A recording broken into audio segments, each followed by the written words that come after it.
Bokota, bokota, bokota, bokota, bokota, bokota, bandeko nanga, bokota, bokota. Awa makambo, awa dossier, awa ya somo, awa eza ya kobeba, awa eza ya koyinda. Ka ndenge bayebisaka biso toujours et encore, tambola na yo mokili omona makambo bandeko nangai. Awa dossier contre dossier, awa dossier sur dossier, bandeko ezo sala pasi pe mawa, makambo oyo ekomeli mama na biso la servante de Dieu, la maman Joël Kabasele, pasteur Joël Kabasele, nabandi ebele abatuto ebi pasteur Gloria Kabasele. Bandeko makambo eza dossier ezali, dossier ya mukete, kutu dossier ya somo, dossier ya munene bandeko nangai. Congo eza kaka pays moko bandeko nangai ya ba dossier. Congo na biso eza pays moko ezalaka toujours na ba dossier. Tolinga te, Congo na biso eza na ba dossier moko ya somo. Ba dossier moko bandeko nanga mosusu koki komitu na nzambe na Congo oyo toko vivre penza malamu to ekozalaka ndenge nini.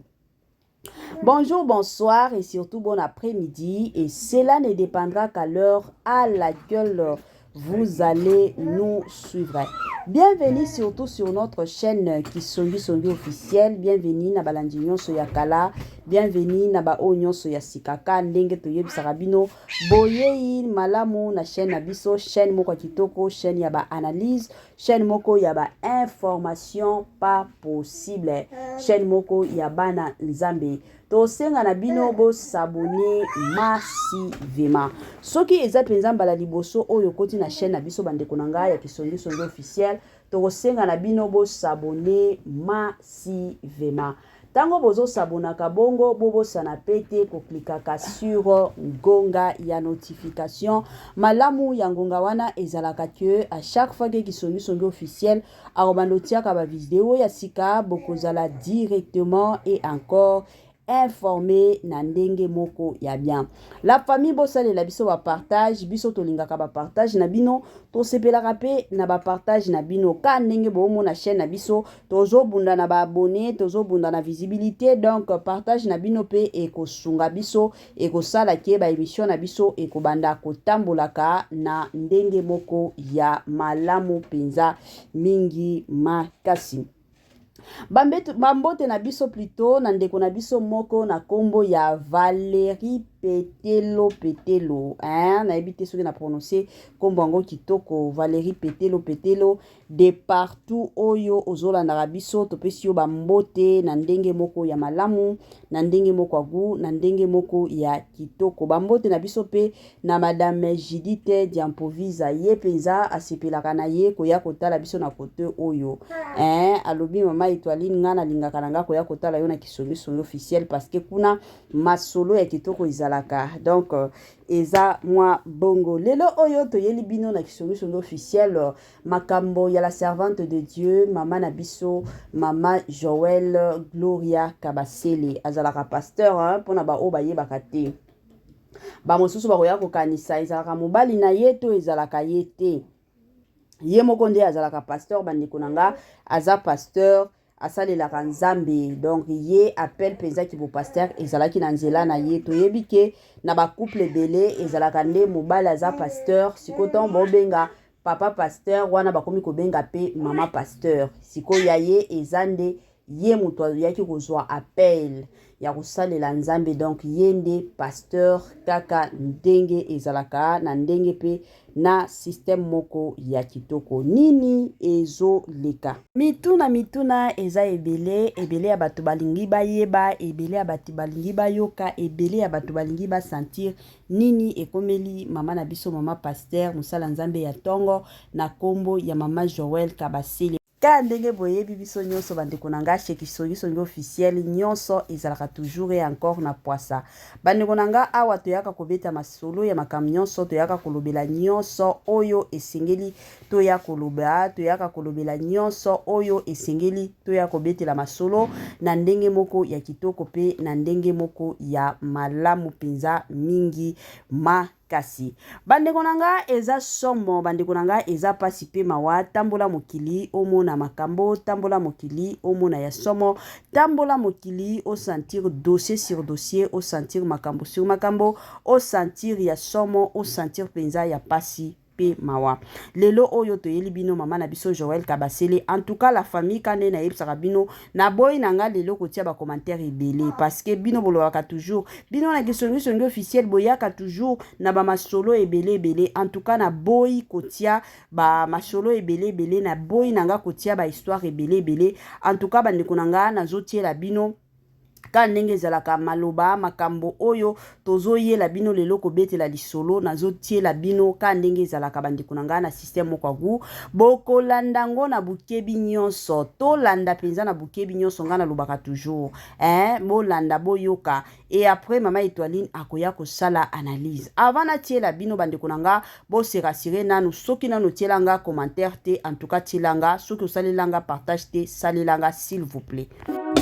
Mama 2024 Gavker to yelibino solution pour naba problème ya trompe, fibrome, myome, kyste, règle abondante. Gavker to zalina solution yo oyo okota ménopause atana 65 ans na Gavker oko simba mwana ebongo oyo etali si ekimayo kimobali etelemaka bien te awa yo kayango etelemi ebongo oyo etali loposo vergeture babengi nduta olingi okima suki pe mandefu ya pembe benga biso na lombango po awa tozali na solution moko durable ba produit na biso nyonso ezali 100% naturel pe esalemi na ba plante na ba industrie ya Angleterre pe Allemagne. Benga biso na numéro oyo plus 44 74 05 65 35 48. Gavker solution ya santé na yo.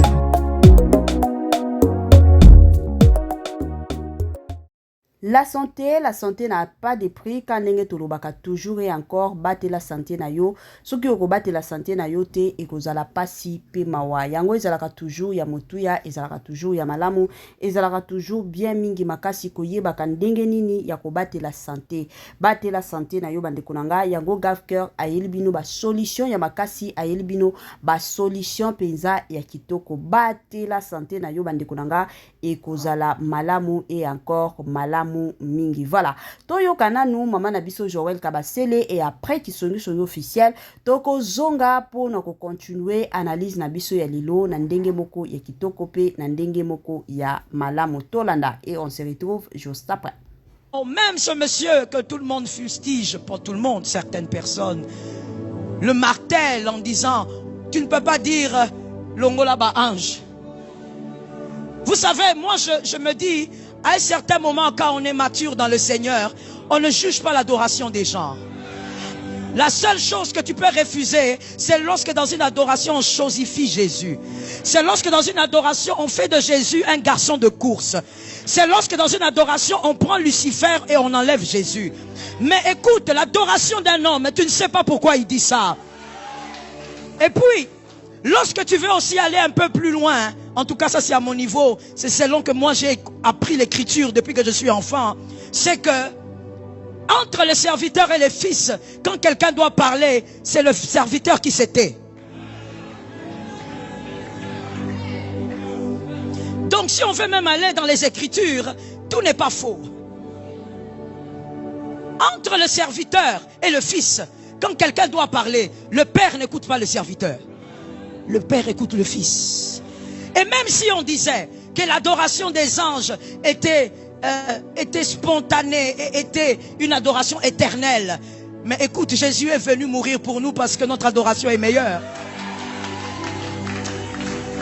Ce n'est qu'une parenthèse pour te dire que en Christ, l'adoration, la louange d'un homme ne se juge pas. Attention, ne sois pas comme la femme de David. À cause de son attitude, Dieu a maudit cette femme. David ne savait même pas que cette femme était maudite à cause de lui. Mais la femme a été maudite. Pourquoi? Parce que pendant la louange, elle jugeait la louange de David. Elle se disait, comment un homme peut bouger la hanche comme ça? Comment un homme peut trémousser comme ça? Tu ne connais pas. Si cet homme est devant vous, c'est parce qu'il y a un Dieu qui l'a pris quelque part. Localise-moi un voisin, dis-lui, Que l'Éternel t'aide à l'adorer en esprit et en vérité. Thank you, thank you. Que Jésus vous bénisse. Est-ce que tu peux bénir ton frère de gauche et de droite? Même ce monsieur que tout le monde fustige, pour tout le monde, certaines personnes, le martèle en disant, tu ne peux pas dire Longolaba ange. Vous savez, moi je me dis, à un certain moment, quand on est mature dans le Seigneur, on ne juge pas l'adoration des gens. La seule chose que tu peux refuser, c'est lorsque dans une adoration, on chosifie Jésus. C'est lorsque dans une adoration, on fait de Jésus un garçon de course. C'est lorsque dans une adoration, on prend Lucifer et on enlève Jésus. Mais écoute, l'adoration d'un homme, tu ne sais pas pourquoi il dit ça. Et puis, lorsque tu veux aussi aller un peu plus loin, en tout cas ça c'est à mon niveau, c'est selon que moi j'ai appris l'écriture depuis que je suis enfant, c'est que entre les serviteurs et les fils, quand quelqu'un doit parler, c'est le serviteur qui se tait. Donc si on veut même aller dans les écritures, tout n'est pas faux. Entre le serviteur et le fils, quand quelqu'un doit parler, le père n'écoute pas le serviteur. Le père écoute le fils. Et même si on disait que l'adoration des anges était spontanée et était une adoration éternelle. Mais écoute, Jésus est venu mourir pour nous parce que notre adoration est meilleure. Ce n'est qu'une parenthèse pour te dire que en Christ, l'adoration, la louange d'un homme ne se juge pas. Attention, ne sois pas comme la femme de David. À cause de son attitude, Dieu a maudit cette femme. David ne savait même pas que cette femme était maudite à cause de lui. Mais la femme a été maudite. Pourquoi? Parce que pendant la louange, elle jugeait la louange de David. Elle se disait, comment un homme peut bouger la hanche comme ça? Comment un homme peut trémousser comme ça? Tu ne connais pas. Si cet homme est devant vous, c'est parce qu'il y a un Dieu qui l'a pris quelque part. Localise-moi un voisin, dis-lui que l'Éternel t'aide à l'adorer en esprit et en vérité. Thank you, thank you. Que Jésus vous bénisse. Est-ce que tu peux bénir ton frère de gauche et de droite, devant, derrière? Voilà. De retour, la famille, quand toyeb sarabino, biloko kitoko, et oumi la kanangote, nabandi ebele abatu, bauti kolanda, moi, message, ya maman nabiso Joël Kabasele, maman pasteur, oyo auti koloba, concernant makambo, ya Jésus Longola ba ange. Jésus Longola ba ange, et salimoi mbutu sur les réseaux sociaux, et salimoi moto surtout, na biso ba congolais. Et d'ailleurs, ezaki kutu na bandeko mosusu o bayaki na ba vidéo na bango, quel que soit base o basale, balobi, baluba bazoyemba keno balongola ba ange. Skoyo, c'est comme si batu mosusu, selon le frère o yayaki na ba vidéo na ye alobi, frère na biso Benjamin Kayombo, wana azo senga indirectement et pas nzambe keno alongola ba ange, comme ça ye akota na place ya ba ange. Le frère wana kutu abakisa ki alobi, balongola ba ange, batia, papa wana, muluba. Soki batie baluba, makamnyon se baby. C'est vrai, ezalaki pour na base, c'est vrai, ezalaki pour na koseka, mais soki bokoti na mozindo bandeko nanga ezoloba penza ebele. Lelo oto yo komona après réaction ya maman na biso Joël Kabasele. Biso nyoso toyebi maman Joël Gloria Kabasele azalaka pe muluba. Alors, eye kosala ke mbutu eye kokota batu ba koloba keno aye ko défendre ses frères Benjamin. Pourquoi? Parce que azande kona bango ya muluba. Soki ezalaki ke ezalaki muluba te na minito balingaki baya ko défendre ye. Batu mosusu ba pesi kuto na ba exemple balobi le frère Mike Kalambai ye wana kende ko défendre ye. Pourquoi? Parce que azande kona bango muluba. Soki azalaki muluba balingaki baya ko défendre ye te. C'est là batu mosusu tomona o ba nzembo batu mosusu ba yemba awa totikala komona baluba baya ko défendre te. Mais tant ba moni ke ezande kona bango yango bazoya ko défendre. Bande konanga ngana lobaka toujours makambo nzambe soki nano tikala kokota na mozindo te ba makambo mosusu kotikala kolobango te. Babiso o tokota na mozindo bande konanga ezana ba parole moko tobimisaka tango zana mozindo, surtout mozindo ya adoration. Parce que Bible yango moko déjà yebisaka biso que notre Dieu siège au milieu de louange et de l'adoration. Donc ezana ba biloko o mibale o penza nzambe ya kitaka. Nzambe asalaka bikamwa, nzambe asalaka o nyonso alingi. ezalaka na temps ya adoration wana nde bomonaka bandeko na nga mutu abandaki kobela omoni ba malade ekomi kokima mutu azalaki na balien familial oyo ebandaki kolanda ye bomoni balien wana ekomi kokweya ezalaka na temps ya balouange wana nde tomonaka bato ebele oyo bazalaki na mwa nini kokangama moko oyo etikala kosila te ya des années bomoni basinga wana ekomi kokweya na bakati ya louange wana nde tomonaka la plupart des gens bazwaka ba délivrance penza ya makasi ezalaka bongo yango bandeko na nga ka ndenge boyebi en tout cas totika biso ba congolais tozaka bato moko tolingaka kaka place o makambo ezali te biso toya kotia makambo congolais atambolaka ka bongo congolais akendaka ka bongo en tout cas nga na côté na nga selon analyse na nga na lobi te ke non je m'excuse bino bolanda o na lobi te mais selon ngai ses frères ndenge ayembi nzambe longola ba ange ayembi yango bandeko na nga na ndenge na ye na degré pe na ye ayembi na ndenge ye moko akoti na mozindo na makambo ya nzambe ayembi yango na ndenge ye moko ayebeli nzambe eza bongo alors biso tolinga toya ko juger le frère wana te mais plutôt toya tomeka ko comprendre pourquoi ayembaki bongo congolais makambo nyonso bato basalaka ezalaka kaka mabe congolais awa ta soki iye le frère wana ayembaki alobaki keno nzambe tika ba ange bazala wana ba continuer musala na bango congolais alingaki aya toujours kofinga frère wana congolais alingaki toujours et encore aya kofinga frère wana ezalaka bongo botika le frère Kimia botika pe mama na biso Joël Kabasele Kimia botika baluba bavanda pe Kimia bandeko na ngai biso nyonso toza ba congolais ekamwisaka nga lelo oyo tokomi komona